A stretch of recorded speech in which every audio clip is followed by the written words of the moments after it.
Hey everyone, welcome back to another episode of the Shots Fired podcast. I'm Kyle. And I'm Mark. And today we're going to talk to you about work comp attorneys. Most likely, as a first responder, you've been injured or you know someone that's been injured in the line of duty. And navigating the work comp system is so complex, it's so confusing, it's so frustrating, and there's really no one there to help navigate the program. I've been injured in the line of duty, and I will tell you what, it was absolutely confusing. Kyle, you've been injured? I have, and that's why today we brought in one of the top-rated workman's comp attorneys in the state of California to answer all those questions for you guys in the event that you get injured or you potentially could be on a workman's comp case right now. You need to know your rights. Yes. Stick around for this episode because it's going to blow your mind, and this is everything you need to know to protect you and your friends who are first responders. Hey, 49, shot fired. Copy, additional shot fired. Shot fired, shot fired. Shooting at us. Suspect shooting at officer.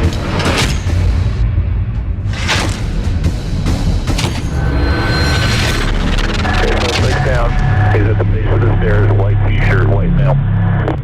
All right, everyone. Welcome John Tribuiano to the studio. John, seriously, thank you for carving time out of your day. I know you're super busy to come in here and educate all of us on workman's comp. We know it's a daunting, thing that employees have to go through. It's uncomfortable.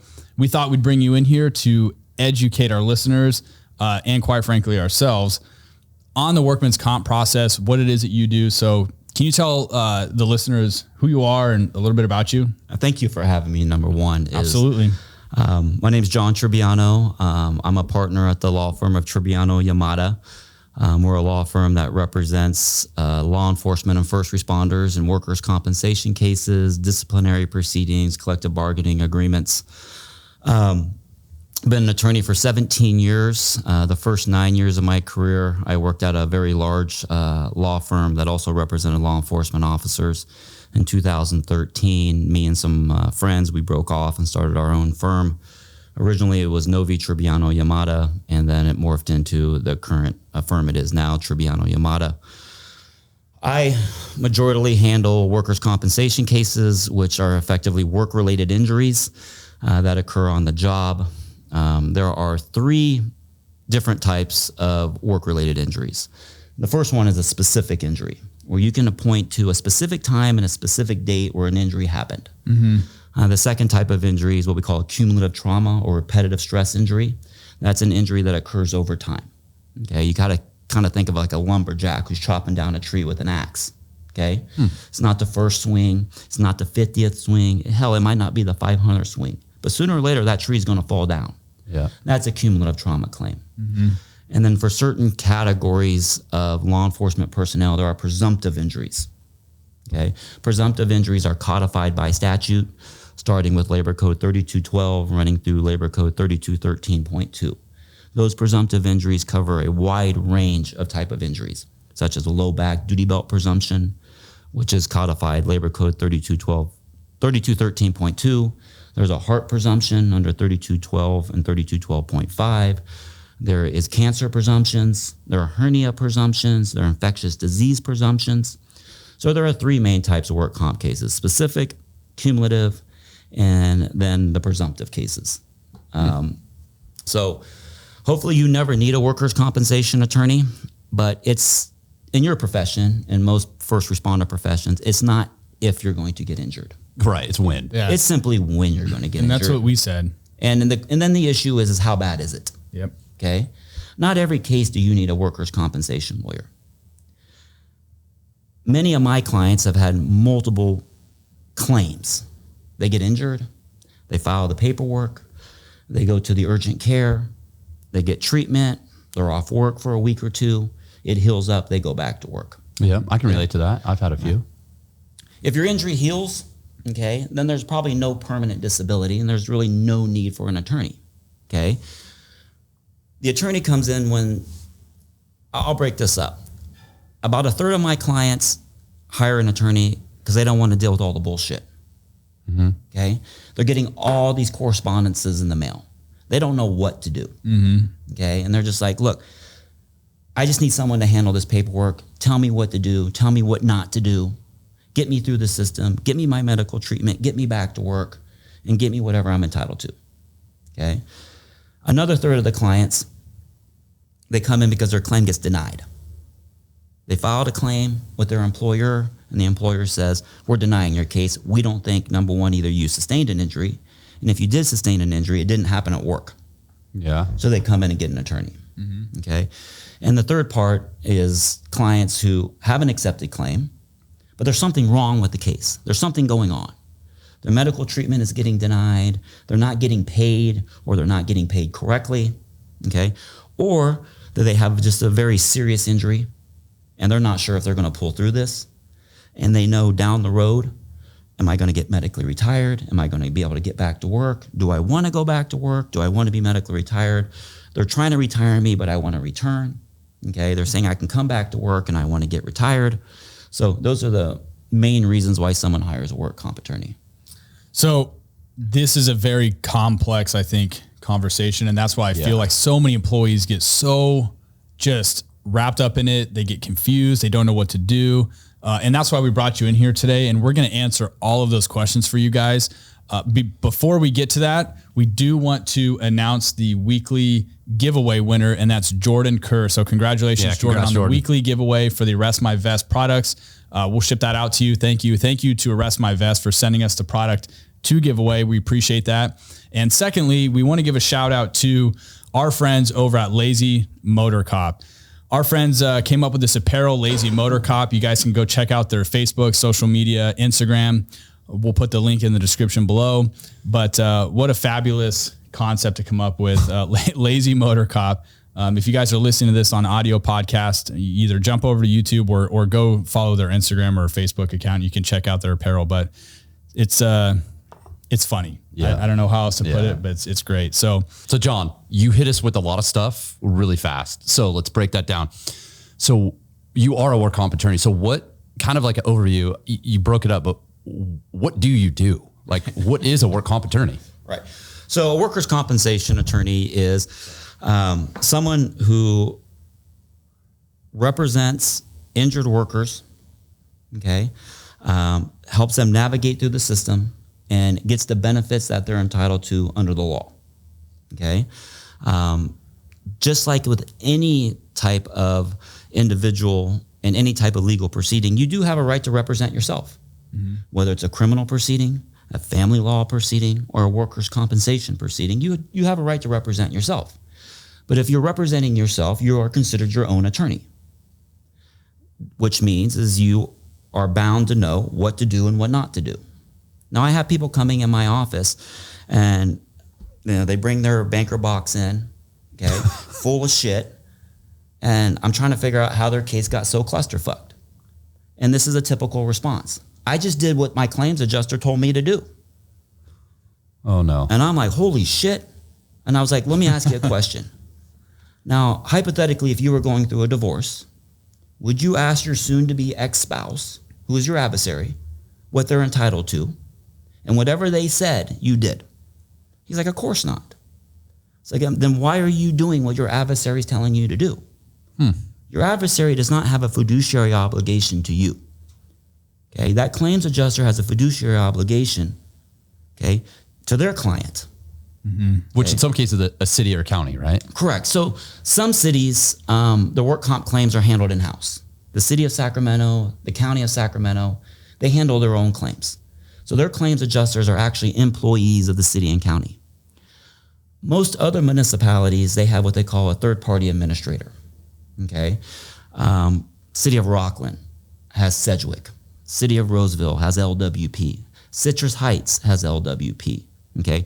Whether it's Intercare, Bragg and Associates, or whoever it may be, those are third-party administrators, which that municipality hired to manage the work comp claims, okay? Effectively, what that means is they're there representing your employer and their best interests, not your best interests, okay? The system was set up to run smooth, but anytime there's money involved, there's going to be conflict. And the bottom line of it is this is about money. From their end, it's about managing risk, exposure. Simply put, money. That's what this all comes down to. 80% of my clients are some sort of first responder, police, fire, corrections.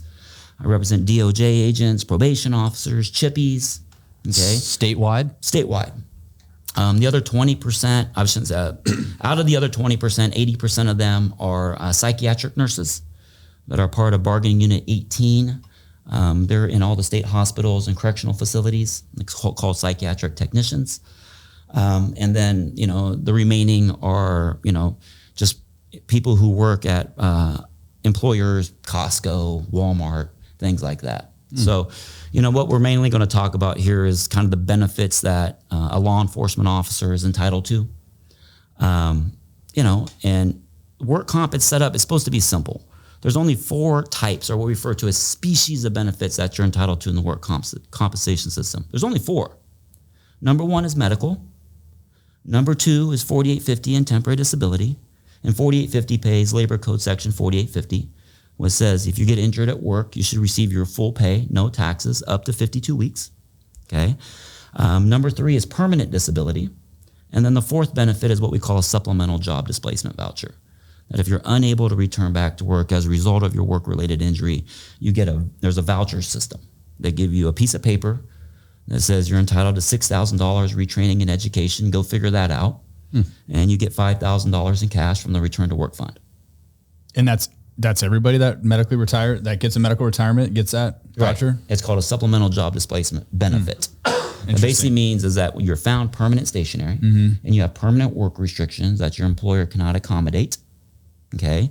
And either you're not interested in an alternative or modified position within your restrictions. Okay. Or there's not a modified or alternative job available within your restrictions.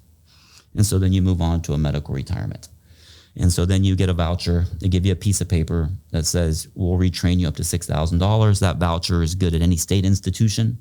So junior colleges, Cal States, UCs.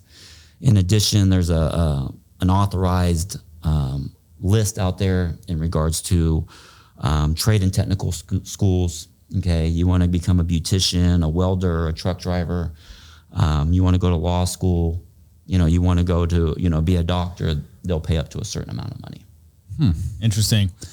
So when you talk about workman's comp attorneys to employees, especially I guess in our line of work, some people, I think it frightens people. Why do you think that is?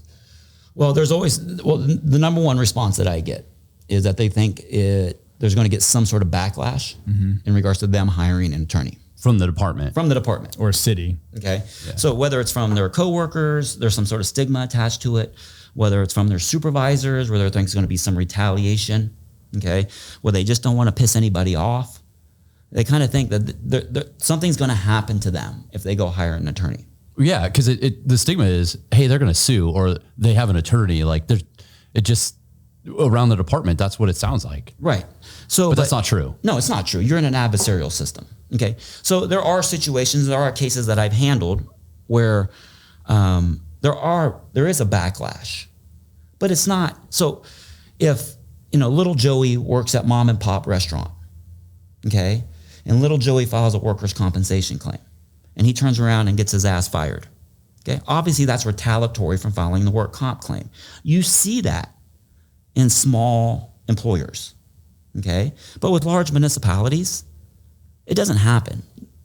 There's no retaliation involved, okay? I can almost guarantee you your sergeant, your lieutenant, your captain, your chief, they all have workers' compensation claims, or they've had workers' compensation claims. Yeah. I can almost guarantee that. Yeah. I've represented numerous chiefs of police, okay? Police chiefs and sheriffs and under sheriffs, okay? And they've all had workers' compensation claims because they came up just like you guys did. They started on the street too, okay? They've injured their back and their shoulder and their knee. They got a bad heart, okay? They filed those claims. There's not any stigma attached to that. Where the stigma attaches when it's, hey, I think you should come back to work and work light duty, and you're saying no, and then your doctor's writing you a note that says you can't even come back and work light duty, okay? Which that means you can't do anything.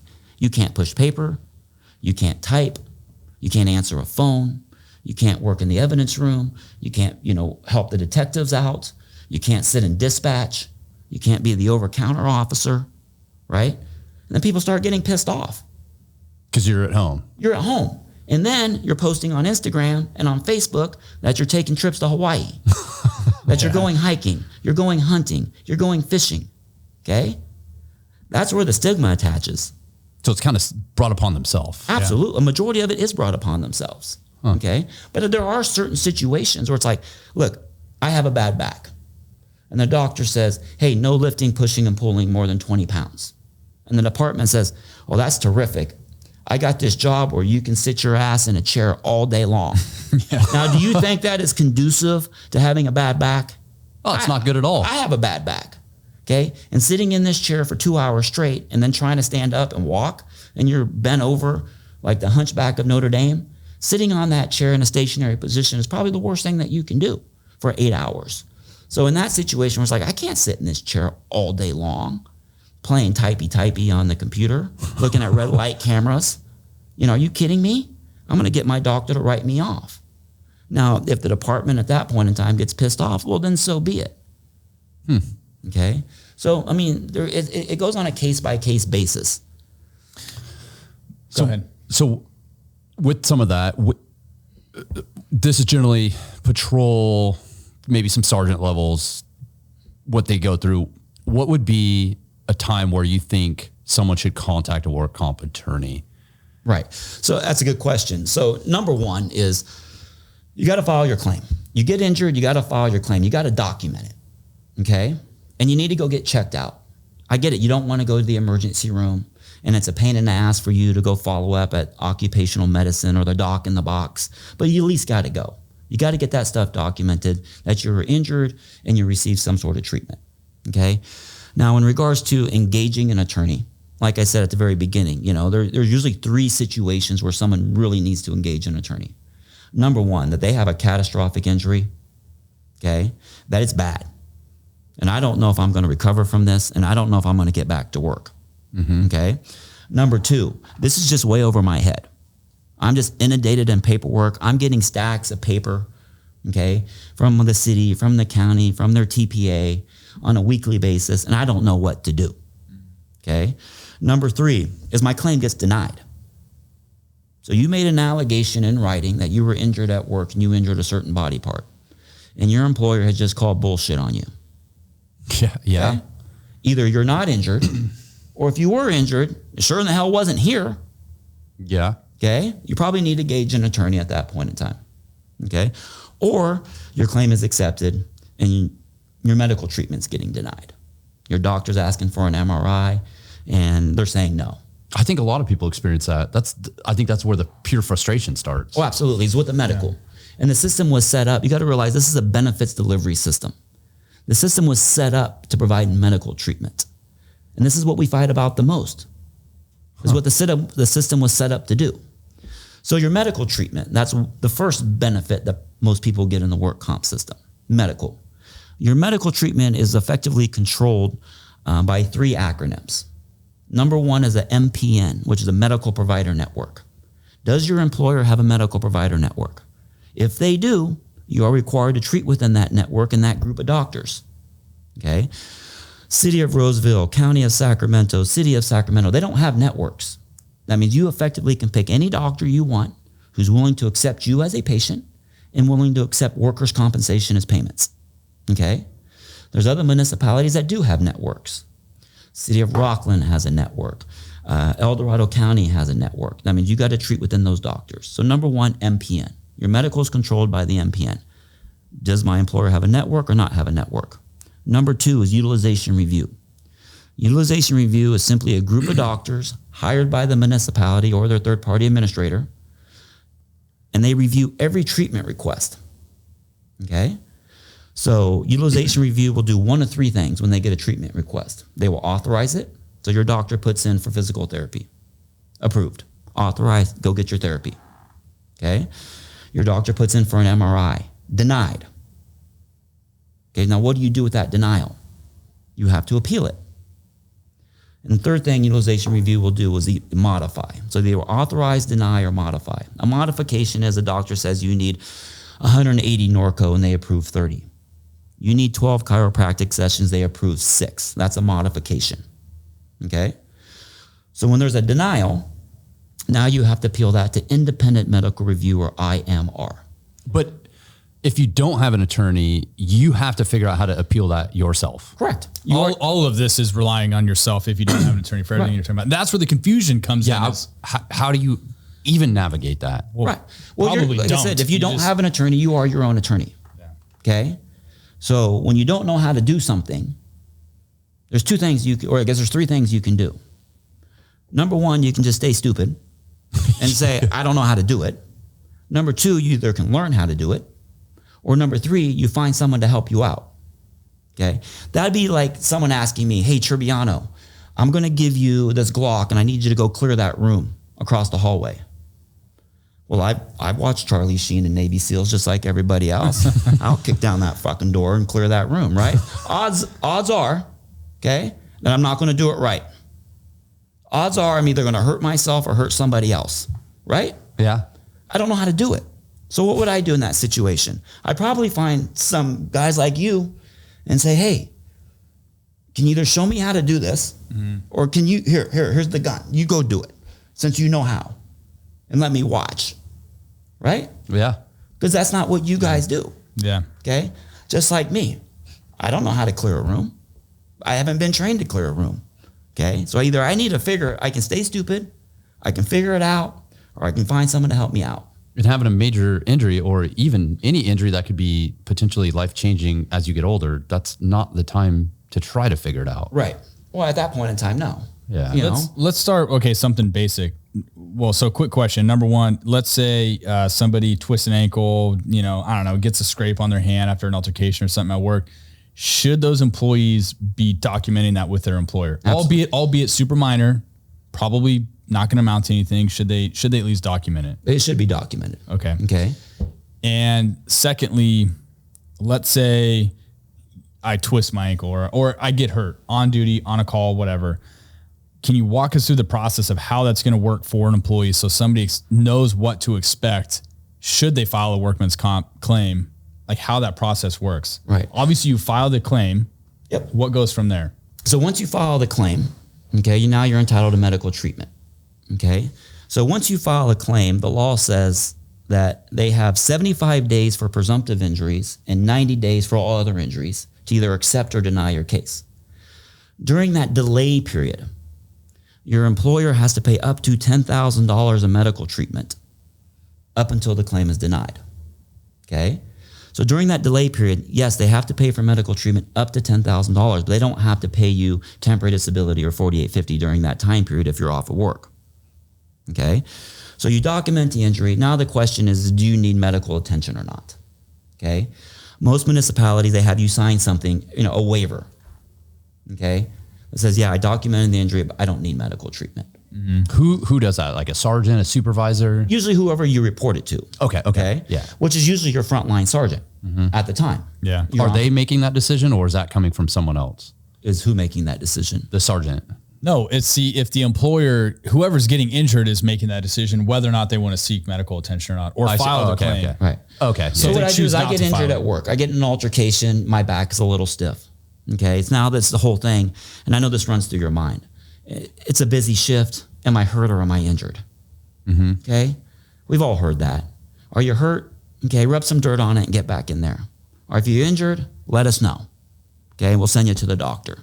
So you say, hey, Sergeant, my back's bothering me. Because that's usually the first person of authority there that you can report something to. You're not reporting it to your partner. Your partner gives two shits. It's like, my fucking back hurts too, bro. Okay? Right? Yeah. What do you want me to do about it? Yeah. Okay? Go report it to Sergeant. Go report it to the watch commander, the lieutenant. Go tell someone who has some do sort of something about stripes on their, on their arm. So you go report it. And typically it's like, hey, do you need to go see a doctor? Yes, I do. Okay, and then obviously a seasoned or veteran sergeant would say, right, this is who we use. You got to go to Kaiser Ahmed. You got to go to Med 7. You got to go to Concentra, the doc in the box. This is who you go to. Okay? And if you say, no, I just want to report it, make sure it's documented. Okay? And so, do you need medical treatment? No, I don't. Okay. Well, HR, risk, or work comp, they'll get in touch with you, have you sign some waiver that says you decline medical treatment. That's usually where it starts. And why I asked you the question of if you do that and should you document it, even though you know you're not going to go seek treatment, why is it important for an employee to do that? to at least document it. Right. So, most people have scheduled shifts. Okay. I was in a deposition yesterday. The person's shift was Saturday through Tuesday, every other Wednesday. Right. So he works 3/12s one week, 4/12s the next. Okay. So you work 3/12s. This happened on your third day. You have 4 days off. Right. So you don't tell anybody. And 4 days later, when it's time for you to go back to work, it's like, dude, my back is fucked. Yeah. I can't get out of bed. I can't put my socks on. My wife helped me put my underwear on because I couldn't bend over. That's right. So then you go report it to your employer. What's the first thing they say? Yeah, right. When did this happen? Yeah. Bro, you have 4 days off. What were you doing in those 4 days? Did you go play golf? Did you fall out of a tree? Was your wife like Tiger Woods' wife? She chased you down the driveway or the golf club? What happened? Yeah.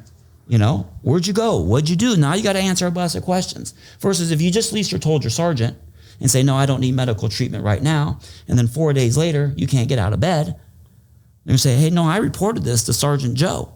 Yeah. Hey, Sergeant Joe, did he report that his back got hurt last Tuesday? Yeah, he said something. Oh, okay. Now you don't have an issue. Oh, yeah. That's why you always report it. Okay.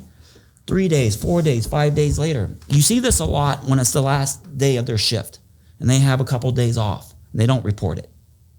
Then all of a sudden now it's time to come back to work and they're calling in. Now they're reporting the claim 3 or 4 days later. Okay. And someone's calling bullshit on it. So at very least, you got to get it documented. Smart. Right. Okay. Makes sense. Yeah, that's Call smart. it into dispatch. Okay. It's documented on a CAD log somewhere. Smart. Yes. Okay. Yeah. Go back and check the CAD log. Go check the Band-Aid form, Band-Aid log or whatever you guys have at your municipality. But you got to report it to somebody. So when it does start bothering you, they're going to say, you never told this to anybody. You're going to say, yes, I did. Right? Yeah. And so you don't want to put your sergeant in a bad spot. But anytime that injury is reported to, a supervisor, they're supposed to hand you a claim form. Okay? Yeah. Yeah. No, I mean, being a supervisor, you're obligated to do those things for the employee. Now, you talked about 4850 time. Can you just kind of touch on what that is? A lot of people that end up going out on a workman's comp case and they go out on, 4850 time, they don't even know what that is. Right. I mean, can you just kind of touch on that? Yeah. So depending upon the municipality you work at, they have there's multiple different names, but it means the same thing. So like City of Sacramento, they call it IOD, injury on duty. Some municipalities call it salary continuation, but effectively it's 4850. 4850 is codified in their labor code section 4850, which says that certain classification of employees, okay, police officers, firefighters, if they get injured on the job and they're taken off of work, there shall be no loss of salary. Now, what does that mean? Base pay plus incentives, excluding overtime. Okay? While you're off on 4850, which lasts up to 1 year. Okay, so you can have broken periods of 4850. I'm off for 3 months. I go back and work light duty for 6 weeks. You got to think of it like a faucet. When you're off at home in your underwear eating Cocoa Pebbles, okay, the faucet's on. When you go back to work full duty or light duty, the faucet's off. Okay, so you have 1 full year of that. Okay? For one specific injury. One specific claim, I should say claim. Each injury has a different pot of 4850. Okay. Okay? So if you have multiple different claims, each one of those claims, you have your own pot. Okay? So claim number 1, you're off on 4850. Full pay, okay? Base pay plus incentives, excluding overtime, no taxes. So if you are not an overtime worker, it's actually a pay raise. Okay? No state and federal taxes come out of your 4850. All your other payroll deductions will come out. Dental, health, vision, CalPERS contributions, child support payments, tax liens. Whatever comes out now will still come out. Just not taxes. Okay, so once again, if you're not an overtime worker, you actually got a 25% pay raise for being off. That's why it's kind of looked at very skeptical. Can you really come back to light duty? Or are you just sitting at home with your Cocoa Pebbles in your underwear with your pay raise? Right. Okay, but most people work overtime. Yeah. So if you're a big overtime worker, okay, then it's a pay cut. So that's where the conflict comes in, no loss of salary. Well, I'm losing salary. Well, the rationale for that is yes, I understand that you worked 40 hours of overtime last week, but how do I know you would work 40 hours of overtime next week? Yeah, it's not guaranteed. It's not guaranteed, right? Yeah. While you're off on 4850, you're still earning service credits just like you've been working. You're still accumulating leave balances just like you've been working. Okay. That's actually interesting. I'm glad you said that. So if you're out on 4850 time, you're not losing your time of service. Correct. You're accumulating it. Okay. Everything's running through payroll. I actually didn't know that. I actually thought if you were off, you're putting a pause on your years of service to go towards CalPERS or your retirement or whatever. Not while you're on 4850. Okay. So even when you're on 4850, you need to look at your pay stubs. Is your CalPERS contributions being made? If yes, you're accruing service credits. Okay. In addition, you need to keep track of, hey, when I was hurt, this is how much leave hours I had. And every paycheck, you should see it grow. Okay. So I know this is all, we're talking California. I mean, is this all like operating outside of California as well? Do you know? Or is this what we're talking about strictly just California? This is strictly just California. Okay. Okay. I'm not an attorney in any other state. Okay. What I'm talking about is the California workers' compensation system. But they should educate. I mean, anyone listening to this should be educating themselves with, I don't know, their workman's comp system, because like you said, it's inevitable. Like in this job, you're probably going to receive some type of injury. It's just what level of injury are you going to get? Right. And so when you become a police officer, you need to educate yourself, okay, either through do it personally or do it through your association, okay? You need to become familiar with lawyers, okay? Whether that's an internal affairs lawyer, whether that's a grievance lawyer, was this a good shoot? Okay, any young cop out there should go to their association. In California, almost every municipality has their own POA or DSA. Okay, the Police Officers Association, Deputy Sheriff's Association. To go to their local association and say, hey, what organizations do we belong to? Are we a PORAC member? Okay, are we a Fraternal Order of Police member? Are we a member of OE3? Okay, and those are the three main ones in California. Either PORAC, FOP, or in some of the smaller municipalities, Trinity County, Mono, those ones up there, they, believe it or not, it's operating engineers, okay, that are their association. And who are our panel attorneys for internal affairs, grievances, right? Criminal matters. What type of coverage do we have? And I know that we're talking a little bit outside of work comp, but every young cop should figure that out, okay? Then on the other side is, okay, if I'm injured, what do I do? Have a game plan, okay? You guys are great at game plans for things that you're comfortable with and things that you're trained for and things that you do, right? Traffic stop. This is what I do. This is the process. The same thing with the work comp injury, okay? I get injured at work, it needs to get reported. Now the issue, after that point, do I need medical treatment? Do I don't need medical treatment? Okay, so learn who your attorneys are for disciplinary issues. Figure out who your attorneys are. Ask coworkers, ask supervisors. Like I said, they have work comp claims. Who did you use? Were they any freaking good? Okay, would you recommend them? Ask around. Okay, figure it out. Have a game plan before it even happens. I like that you say that, to have a game plan, because you're right. Like when I was a young cop, I mean, we talked about everything, but never once was it ever discussed, hey, if you get hurt at work, and you don't report it and you're going to go on a hike the next day, you're fucking not going. Right. Like you twisted your ankle and the guys you work with are like, hey, tough it out and walk it off. And you're like, I think I'll be all right in a few days. Well, no, you're not going on a hike anymore. Right. And I think the times have changed a little bit over the last maybe 10 years. I like saying that, or what you said of having a game plan. You've got to have a game plan and know what to do and be confident. And I think supervisors and stuff are more educated these days, where they understand that if you get hurt at work, like when you leave law enforcement, like your family is left. Right. So you have to protect yourself. Yeah. Well, and also supervisors, there's a liability piece of it. If they're not documenting stuff, I mean, there's that side of it too. But can you quickly explain to us what an QME, and I think you said an AME Right. So What is that? Right. So let's go back to the 4 species of benefits. You have medical, you have your 48, 50, and temporary disability. Okay. And the third one's the permanent disability. Now, what does that mean? Okay. Permanent disability, whole person impairment. Those are simply percentages. And those percentages in California equal dollar figures. Once a percentage is established, the dollar figure is set by statute. Okay. So us attorneys, we argue about percentages. For example, if you have a 10% rating, that's $8,772.50. If you have 15% rating, it's $14,645. A 20% rating is $21,895. A 25% rating is $29,217.50, and so on and so forth. There's a dollar figure attached to every percentage between 0 and 99. Okay?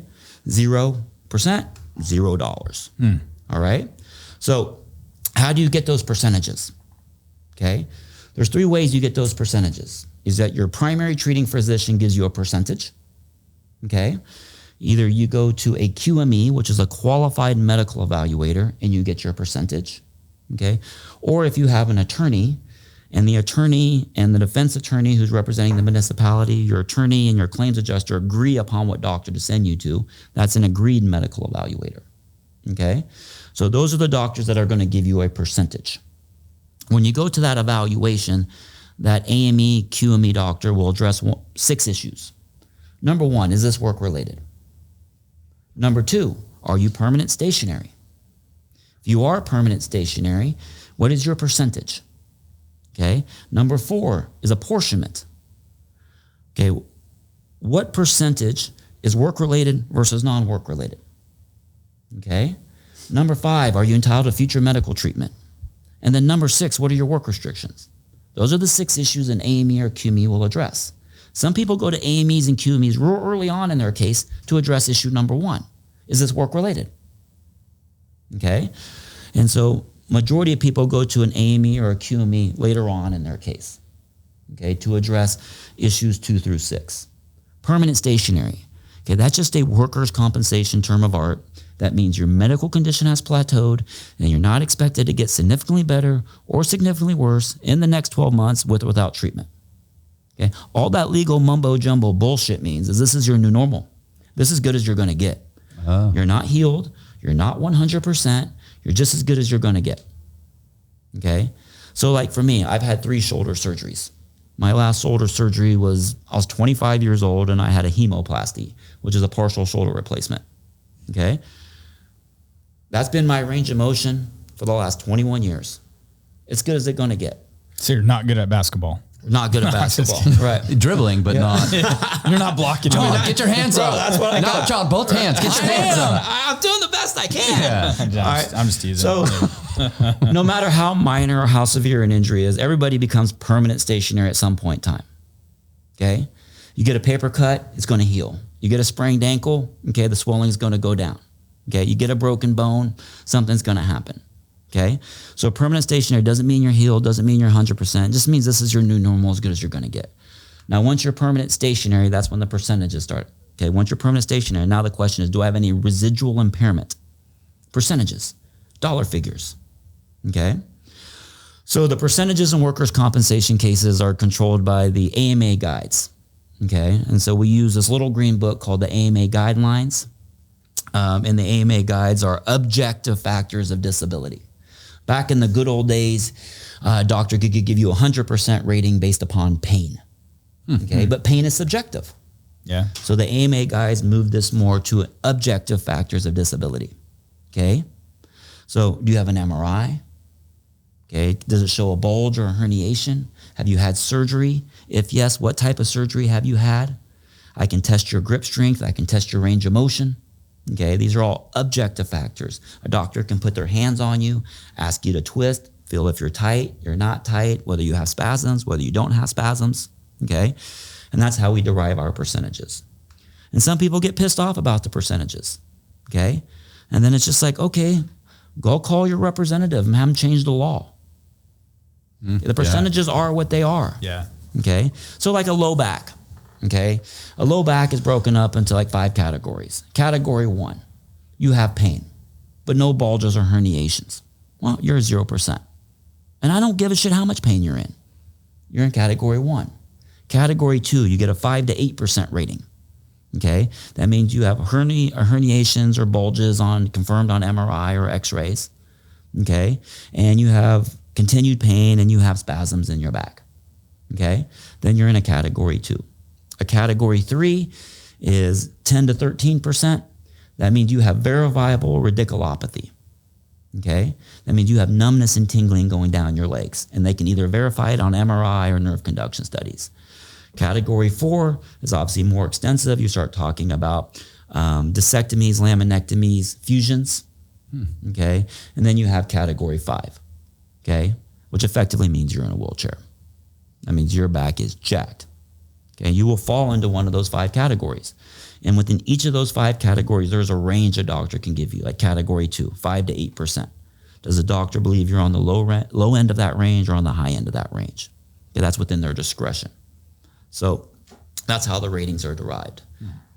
That doesn't mean even if you're in, let's say, category 2 or 3 of a back injury, like your example, that doesn't mean that you automatically would get medically retired, right? Like the city wouldn't medically retire you based on your percentage. That's correct. Okay. So like we said, issue 1, is this work related? Issue 2, are you permanent stationary goods you're going to get? Issue 3, if yes, what's your percentage? Okay. And then obviously we're getting to the work restriction part. Okay. Your percentage has nothing to do with your ability to work or not work. Okay. I have clients who have 6% ratings who get medically retired. They have a fractured ankle. They have a plate and screws in there. They can't run. They can't jump. They can't work on uneven ground. It just, ankles don't rate very high. They end up with a 6% rating. They get medically retired because they have a permanent work restriction of no running, jumping, and working on uneven ground. Okay. Well, fuck, that's what you guys do. That's kind of what you do. Okay. You got to chase a bad guy and you got to run and jump over stuff and uneven ground. It is what it is. I mean, Kyle has a hard enough time walking on flat ground. Yeah. I'm all jacked up, dude. Ground. And then I have clients who have 60% ratings who are back to work working full duty. Wow. Okay. So like they have a heart condition and it's a diagnosis called left ventricular hypertrophy. That's an enlargement in one of the valves in your heart. Well, if you have an enlargement in one of these valves in your heart, well, you start off with a 30% rating. Wow. And that 30% adjusts out to a 52, 55. Okay. Then they have an irregular heartbeat on top of that. But the doctor's like, well, you can take your medications, but you can go back to work. So I got guys with 60% ratings who are back to work, working full duty without restrictions. So your rating has nothing to do with your ability to work or not work. Okay. I think that's a misconception then. Yeah. You're like, oh, they're going to get 70%. They're never coming back to work. Right. Yeah. So literally that percentage, okay, back in the olden days, that percentage actually meant something. But under the current system, technically there's a definition for the current percentages. Okay. It's your ability to do activities of daily living, specifically excluding work. Okay. That's what that percentage means. So your ability to see, hear, smell, taste, walk, stand, sit, nocturnal sleep patterns has been diminished by whatever percentage you have. So if you have a 32%, what that means is your ability to perform activities of daily living has been reduced 32% and has nothing to do with your ability to work. Interesting. Back in the good old days, your percentage meant your ability to be a cop has been diminished by 32%. And every municipality had a different magic number. Okay. Well, if your percentage is higher than 25, 30, 33, 50, then you're automatically medically retired because that percentage means your ability to be a cop has been diminished by that percent. That's no longer the case. Percentage has nothing to do with your ability to work or not work. Okay. So I want to ask you about I'm drawing a blank on how to actually word it, but like surveillance, people are like, oh my God, someone's going to be sitting in front of my house and like taking pictures of me. I hurt my back. I can't sit for very long. I can't twist very much. They say I'm not supposed to be able to run, but running makes me feel better. So can you talk about I don't even know if I'm saying it right. Right. So probably not. I doubt. Yeah. That's why John's looking at me like this guy's a fucking idiot. I find this subject very amusing. Okay. Because when an injured police officer has an investigator sitting outside of their home in a public space where they're allowed to be, how fast he or she gets nutted up over it. Okay. But when you're on duty as a police officer and you're doing an investigation or a surveillance, you sit in a public place and you surveil them and you don't see anything wrong with it, right? Yeah. Okay. So look, an investigator is allowed to be in a public place with his video camera and do whatever hell he wants as long as he doesn't invade your rights of privacy. Is he going into your garage? Well, we got a problem. If he's going into my backyard, we got a problem. Okay. Well, that's criminal. There's something called trespassing. Okay. But if I'm sitting in a public street with my video camera, I'm allowed to do so. Okay. So I get these calls all the time. It's like, hey, this guy's out here videotaping me. And I'm like, well, leave him alone. They're like, too late. I already went. Oh, shit. I already went and knocked on you. You know who I am? You know, who are you? You Judge Dredd? I am the law. Okay? Yeah. So just because they're there doesn't mean you're doing something wrong. Doesn't mean you're doing something wrong. But there is a reason why they're there. Okay? Somebody hired them to be there, to videotape you. Now, why is that? Someone up the chain of command thinks you're full of shit. Yeah, I guess that's what it is. Okay?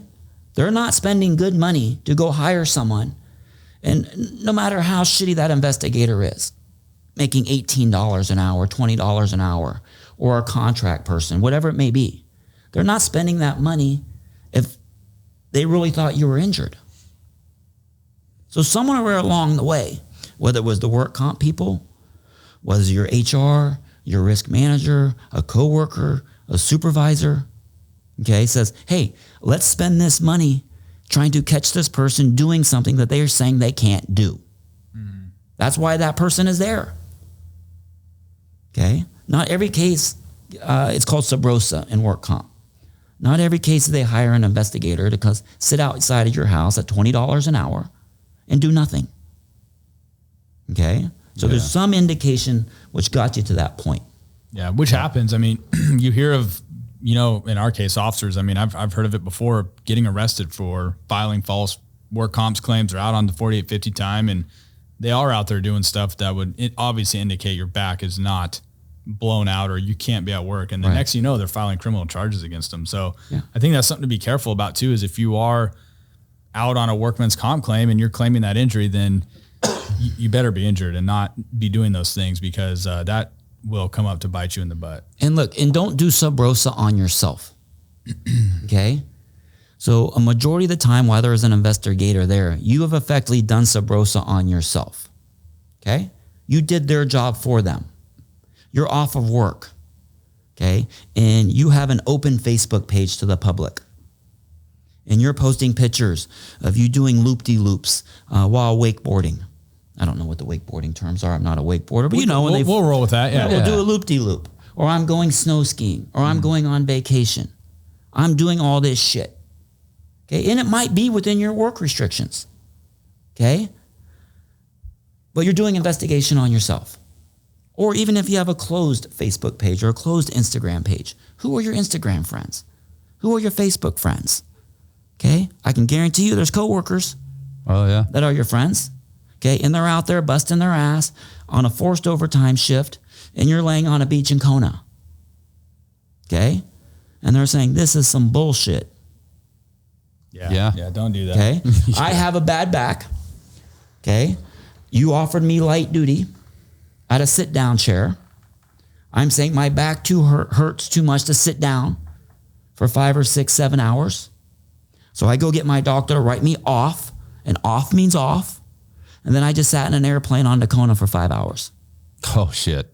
Yeah. Okay? People don't think about that. Got an issue. It sounds silly, but I mean, people are doing it all the time. And then they try to justify it. Well, after we took off, I was able to move around a lot. Okay? When your employer's like, well, you're able to move around here. I'll get you a sit-stand desk. Yeah. Yeah, wild. Okay? Don't try to cheat the system. You got to think of those things. So, don't let social media be your enemy. Yeah. Okay.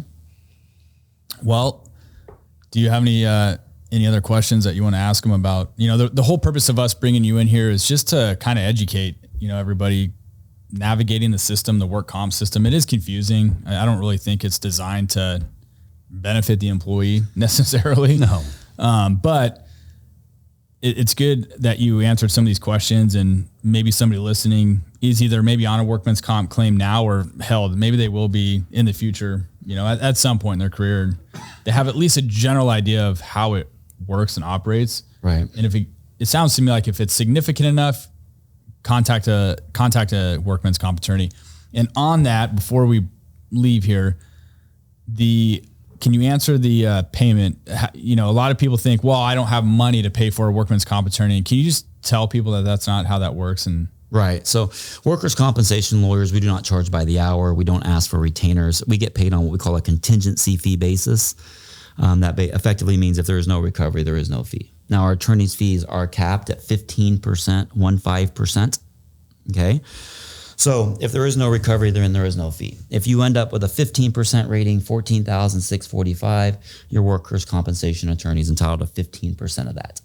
right. Okay. And so that's how that works. There never should be a monetary transaction between you and your workers' compensation lawyer. I think that's super important because not a lot of people know that. Right. Yeah. So if you're hurt and you document it and you get an attorney, you're saying there should be no upfront money.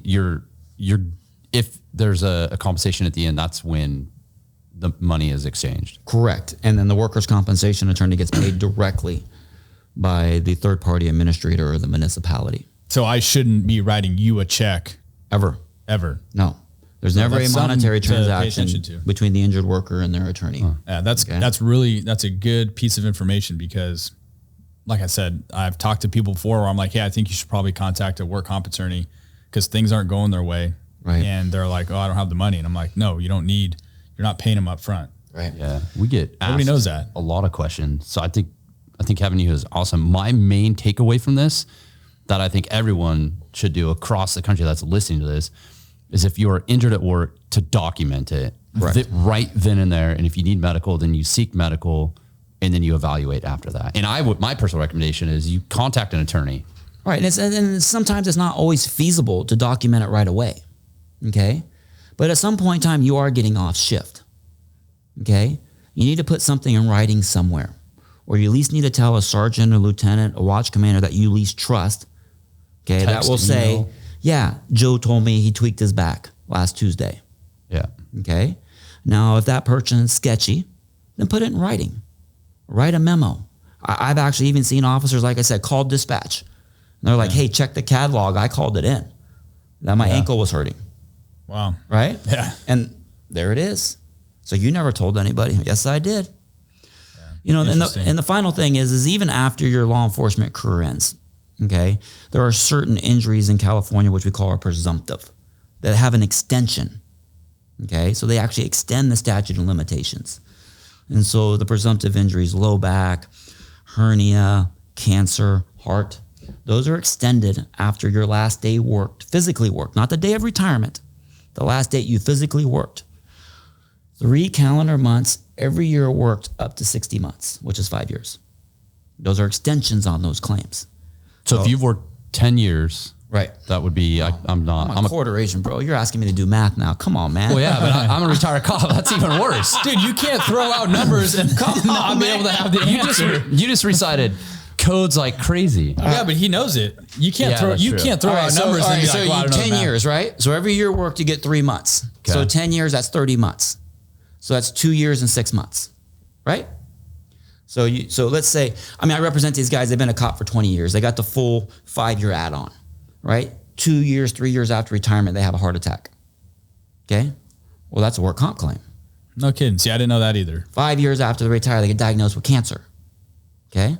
Well, that's presumed to arise out of employment. All you have to prove on a cancer case is your exposure to carcinogens. And how easy is that? Yeah, you never put gas in your car? Yeah. Okay. Wow. What is your bullets? Are they magic bullets or are they made of lead? You have carcinogens wrapped around your entire body. Right? Interesting. The exhaust on your car, responding to a motor vehicle collision. There's no freaking coolant and smoke everywhere. Okay, going into a meth house. Well, you just got exposed to carcinogens. You've met your burden. So like with cancer claims, like I said, really the only defense to that, there's 2 defenses.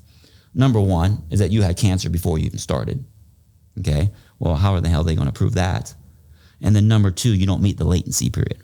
Okay, there's certain type of cancers that take 5 or 10 years to manifest. And you were only a cop for 6 years. Okay, you're outside the latency period. So those are defenses. Sometimes those defenses are successful. Sometimes they don't work. Interesting. Okay. So as you can see, some of the pre-employment physicals are becoming a little bit more sophisticated now. Okay, because they're looking for those heart defects. They're putting you through EKGs and echocardiograms and stress tests before you even start. They want to know about that defect in your heart. Okay, so 7 years later, when you said, I have this defect in my heart, it's presumptive, they can say, well, you had it before you even started. Okay. Well, Nice. this has been awesome. Yeah. Thank you again. I mean, shit, taking time out of your day. I like you said, I think you told us a week ago you were at how many cases? 409 cases. 409 cases. That's incredible. Yeah. So you're a busy guy. So Helping people. That's awesome. yeah, I mean, it's all to benefit, the employee. You're doing good for them. So to help them out. So you guys put it on the line. I've never done your job. So I don't have standing to question you guys. Okay. And so I know your job's rough. The political environments have changed. The municipalities have changed. Okay. So it's just trying to give back to what you give to the community. And at the least what you guys can get is some sort of, representation where someone really gives a shit about you and about what you do. So there has to be a respect there. And unfortunately, in the society that we're in, people aren't being raised with that respect. I just remember, me and my daughter for a walk a couple weeks ago, and, EDSO rolls by, and we wave. He flipped a U-turn. He said, hey, what's going on? I said, nothing's going on. We just want to say, hey, how you doing? Waving. And he goes, he thought we were flagging him down. Yeah. And he's just like, people just don't say hi anymore. Yeah. And it was just like one of those things. And he gives my daughter a little sticker, Yeah, that's cool. And we finish our walk. Yeah. Right on. That type of thing. You know, it was just one of those things. It was just kind of weird to me. Like, he wasn't used to people just waving and saying hi. Yeah. So thank you guys very much for what you do. Yeah. I appreciate it. Thank you. And at the least in someone in my position who can just try to respect what you do. And it's just like when you get a call for service, you do the best that you can. Yeah. Okay, and that's all I try to do too, is when someone comes in my office, give them that same level of respect and just try to do the best that I can, because that person's career, how they feed their family, how they put a roof over their family's head, it relies upon, what the attorney does or does not do. Yeah. Nah, good. Super valid, solid point. Appreciate that. All right. You want to wrap it up? Yeah. John, thanks for being in here. I know you're super busy with all your cases. So thank you so much for being here. I hope everyone, and I know that they've learned something to take away from this. So you're a wealth of knowledge. So thank you for sharing what you did. It's our privilege and our honor to have you here. So thank you so much. And I appreciate the invite, guys. Thank you very much. Hey, remember, guys, thank you to everyone that's have subscribed to the channel. It's helping us. It's helping this podcast out to get guests like John in here. Make sure that you guys, give the video a thumbs up, share it to somebody, if you gain some value out of it. We'll catch you guys on the next one. Thanks for tuning in. Mark, do you have anything, cool wisdom or anything to blast everybody off with? I don't, Kyle. Oh, not today. All right. No. All right, guys. We'll catch you guys on the next one later. See ya.